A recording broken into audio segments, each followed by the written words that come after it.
Hi guys, panibagong araw at panibagong vlog na naman tayo. Time check 6:30 AM ng umaga. Ito na yung hagupit ng bagyong Bibingka at dumaan na. Bibingka paborito ito ni Kuya.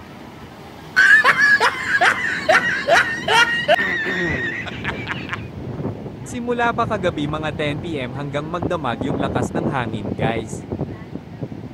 Pati yung bubong ng bahay maingay dahil sa lakas ng hanging bibingka guys, bagyong bibingka pala.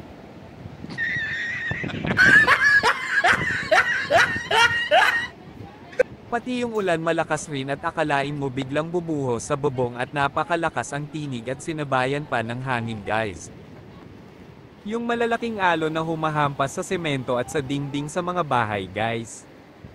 Maraming tao ang hindi makatulog dahil sa ingay ng alon at hangin guys. Yung mga bahay sa tabing dagat nagsilikas na lang kung sakaling lumaki yung alon at tumaas ang dagat.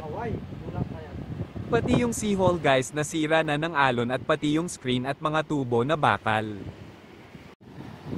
At sana mapansin ito ng gobyerno ng province ng Sultan Kudarat at maaksyonan. Hanggang dito na lang guys, thank you for watching.